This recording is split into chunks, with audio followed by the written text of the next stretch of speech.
Hey guys, in today's video we'll be covering Unit 2.16 of the Math AE HL course, which is further graph transformations.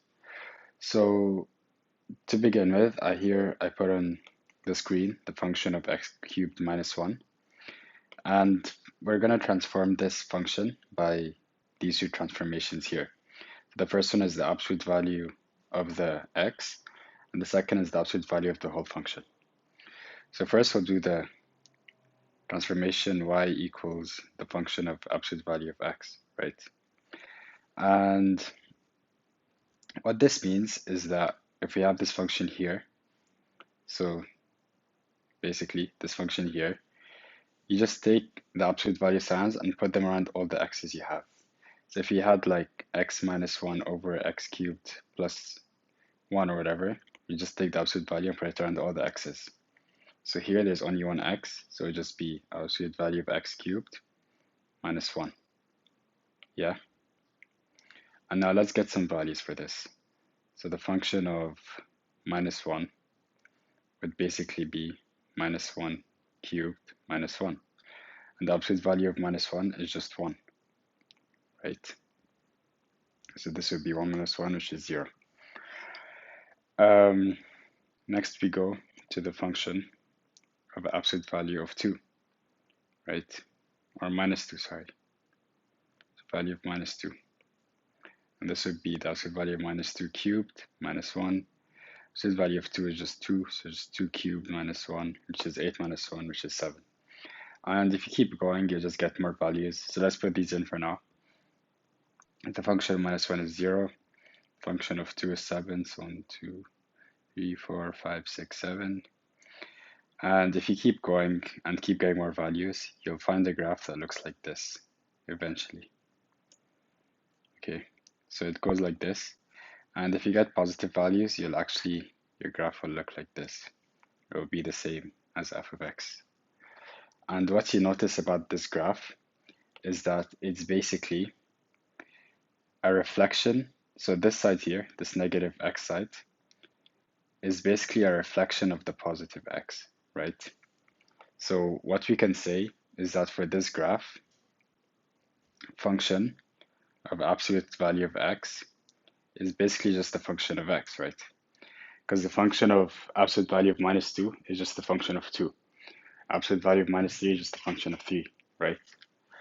And if you remember from 2.14, we said that any functions where the function of minus x equals function of x is called an even function, right? So when the function of minus x equals the function of x, we call these even functions. And basically, all this transformation, at the end of the day, this transformation here, is basically just a reflection in the y-axis. Reflection in y-axis, right? So whatever you have on this side, it just becomes the same on this side. If this looks something like this or something, then it would look something like this, right? It would be the same on the other side and reflected. So this is your function of absolute value. Next, we move on to y equals absolute value of the function. And what this basically means is that if you get y as a negative number, it'll just be positive. So let's have some examples. So let's have the absolute value of the function of, let's say, 0, right? This would be 0 minus 1, which should be absolute value of minus 1, which should be 1. So at 0, it's at 1. Sorry, 0 is at 1. Now let's do the absolute value of the function of, let's say, minus 1. So that'd be absolute value of minus 1 cubed minus 1, right? And that would be minus 1 cubed is just minus 1. Minus 1 would be absolute value minus 2, which should be 2. So here it's 2. And if you keep drawing the graph, you'll get something that looks like this. Okay. Boom, like this. And what basically this graph is it's going normally. And as soon as it's about to go below, instead of going below, it reflects up. So you see here, this is a reflection of this here, right?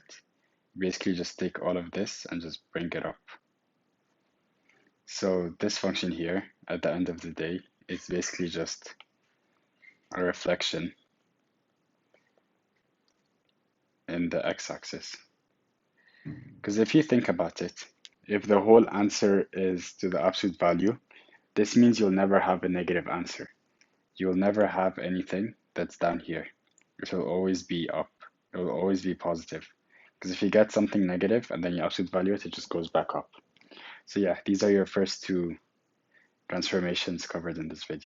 So next we have the transformation y equals f of x squared. So basically just squaring the whole function. And let's say you have this graph here, this function, and you're asked to draw the square of this function. Okay, so how would we draw this? What properties would there be? First of all, anything squared is positive. You can never square a number and get a negative number. So the first rule is that f of x squared is always positive. It's always bigger than 0 or equal to 0 too. Let's see why soon. But yeah, so as we said, it's always going to be positive. It's never going to be down here. Now I said it's greater or equal to 0, right? And that's because if f of x is 0, so second rule here is that if f of x is 0, the square f of x squared then would also be 0, right? Because 0 squared is 0. So if you have the function of 0 here, so here it's equal to 0, if you square this, you get 0 again. So if f of x is 0, then the square of this function is also 0. So we start drawing the graph here, and first thing we do is we put all the zeros, because we know that they'll stay the same, right? And now here's where we get to the next big part, yeah. So first of all, if you take a number and you square it, it usually gets bigger, right? So if you take 2 and you square it, it becomes 4. If you take 6 and square it, it becomes 4, and so on and so forth. So I'm just gonna assume that when we're drawing, it's just bigger. There's a horizontal stretch. However, first thing, or first case when it's not, is when f of x equals to 0. To 1, sorry. So when f of x equals to 1, if you square that, it stays as 1, right? So if f of x equals to 1, then f of x equals to the square of f of x. They're both going to be 1, right? So over here, they intercept each other. So here it's 1, where else? And here it's 1. So they're going to intersect each other at these points. And then we keep going. But this time, we're going to go below the f of x. So this time, f of x squared will be below, smaller than f of x. And why is that, you may ask? Well, if you take a decimal number that's smaller than 1, so if you take like 0.5 and you square that, you're going to get 0.25. So any number that's between 0 and 1, when you square it, it becomes smaller. And you can try with the calculator. You can put in random numbers between 0 and 1 and square them, and you'll always get a smaller number. So basically, to generalize this, we can say that f of x squared is smaller than f of x from 0 to 1, right? From 0 to f of x to 1. And it's not equals to 0 because we know at 0 they're both the same, and at 1 they're also both the same. So here it's smaller than 0, 1, so it becomes smaller.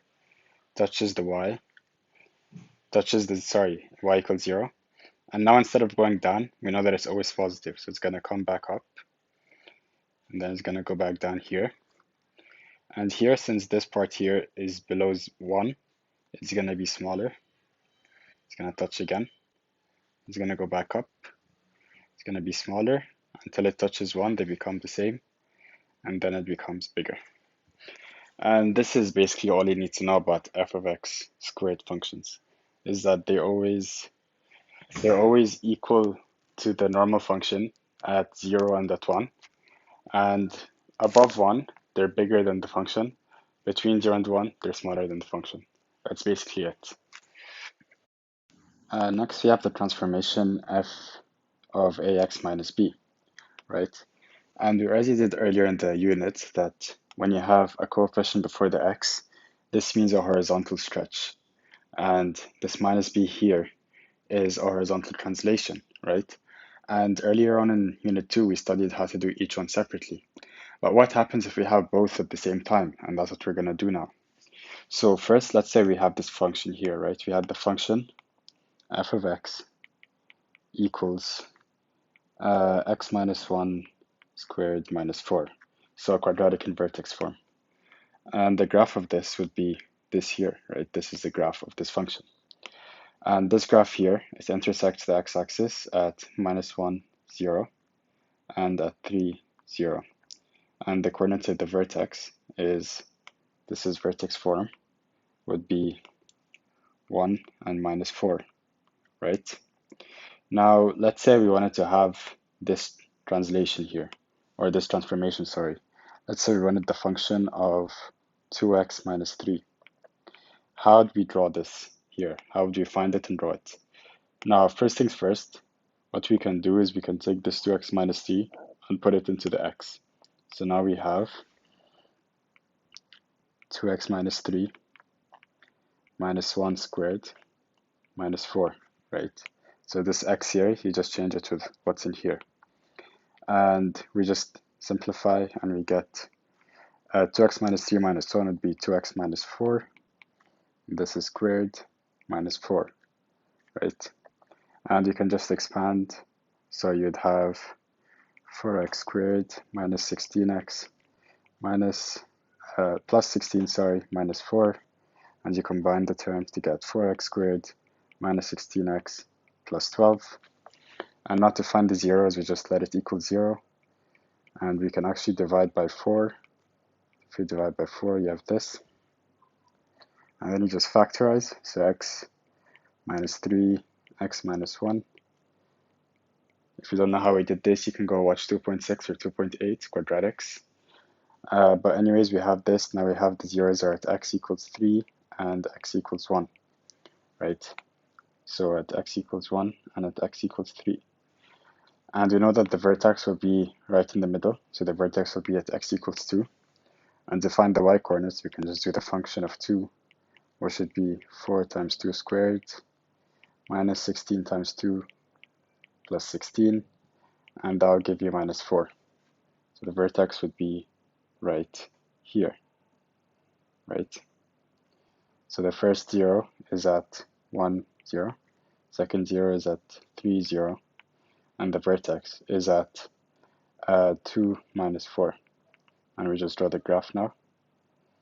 And boom, this is a transformation of ax minus b. Now, the interesting thing is, if you want to find these points, you don't have to go through this entire process. There's actually another way to do it. A much simpler way to do it, actually. And let me show you that right now. It's a pretty nice method. So what we do is we first take the transformation. We take the 2x minus 3, and we let that equal one of the points, one of the x coordinates of the points. So we'll let it equal minus 1, right? Let it equal minus 1. And then we'll do it again, and we'll let it equal one of the other points, so 3. So this now becomes 3. And again, for the last point. And for this one, we'll do 1, right? That's the last point. And now if we solve for this, so we have 2x equals 2, x equals 1, 2x equals 6, x equals 3, 2x equals 4, x equals 2. And what you'll notice is that x equals 1, x equals 1, x equals 3, x equals 3, x equals 2, x equals 2. Pretty impressive. And the other thing you'll notice is that the y-coordinates don't change. The y-coordinates stay the same. So this point, basically, this point just moved here. This point didn't move, and this point moved here. So if you're asked to transform the graph by ax minus b, all you have to do is just take the transformation, let it equal one of the points, and this is basically where it moved to. And the y-coordinate always stays the same. Unless you have a vertical translation or no, sorry, vertical stretch or a vertical translation, then you'll have to change the y coordinates. But since these are both horizontal transformations, the y coordinate won't change. The y coordinate will always stay the same. And you can check that this solution is correct by putting it back into the original equation. So if I just move this here real quick. So if we have 3 absolute value of -1, -2, -9 equals 3 times -1 plus 3. And let's see if they equal each other. So 3 times absolute value of -3 minus 9 equals -3 plus 3. And absolute value of -3 would just be 3 minus 9 equals 0. 9 minus 9 equals 0. And as you can see, it checks out. So -1 would be the correct answer. And now we've looked at modular equations, so let's move on to modular inequalities. Yeah. So I'll just get rid of all of this real quick. And I'll get rid of this too. So what we want to do is, let's say we have absolute value of x minus 3 is greater than 2. Okay. Or you know what? Let's say smaller than 2 first. So how do we do this? Now, what this actually means here is that if we draw a number line, okay, so if we draw this number line here, and we say this point here is 0, this is 1, this is 2, and this here is -1 and -2, okay? Now, when we say that absolute value of x minus 3 is smaller than 2, we mean it's smaller than 2 all the way until -2. So it's somewhere in between 2 and -2, okay? So let's try solving this. So we say x minus 3 is either smaller than 2 or x minus 3. We said it's from here to here, right? So it's either smaller than 2 or bigger than -2. So it's either smaller than 2 or bigger than -2. And now we just solve normally, so x is smaller than 5 or x is bigger than 1. And that's how you'd solve a modular inequality if it was smaller than the number. But what if it was larger than? What if you had like 2x plus 1 is larger than 2? How do we do this? Now, before we said it's between 2 and -2, so it's in the inside of them.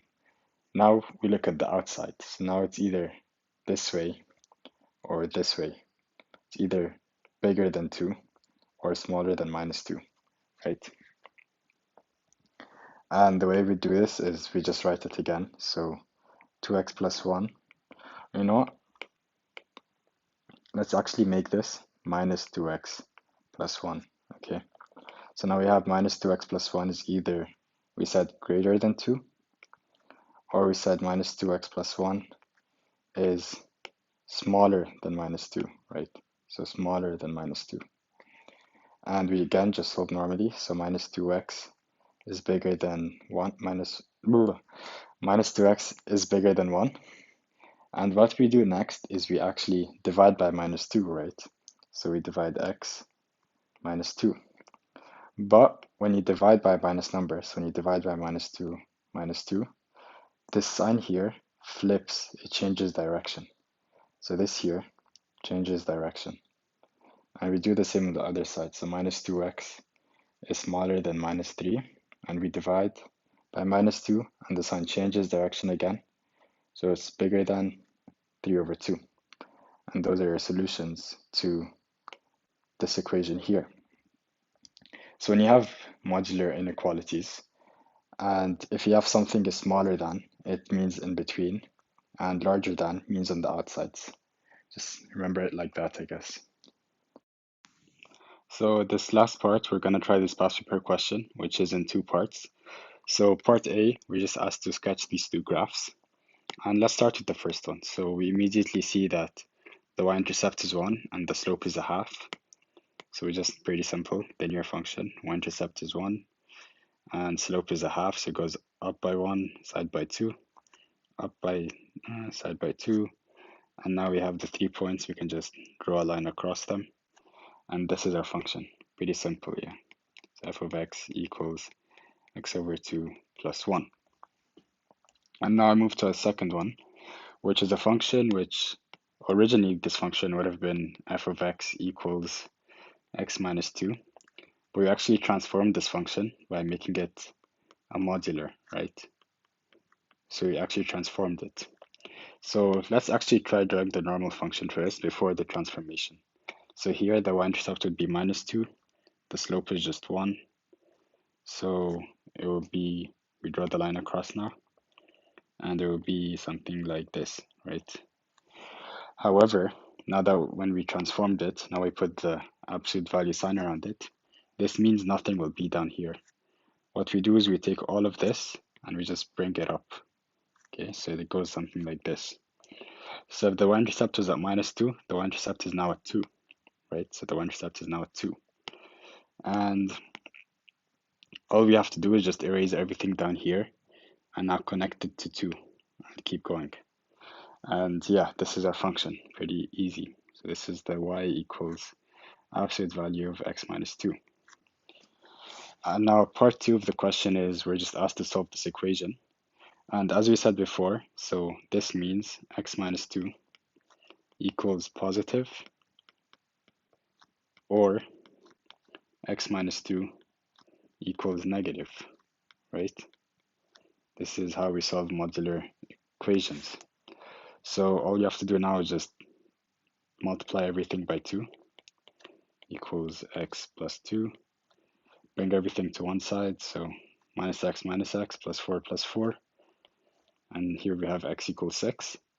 Or the other side, first we bring in the negative sign. Oh, it should be minus 2, minus 1. Then we multiply everything by 2. Minus x minus 2. Then again, bring everything to one side. So my plus x and plus 4. And then you just divide by 3. And here you have your answers, x equals 6 or x equals 2 over 3.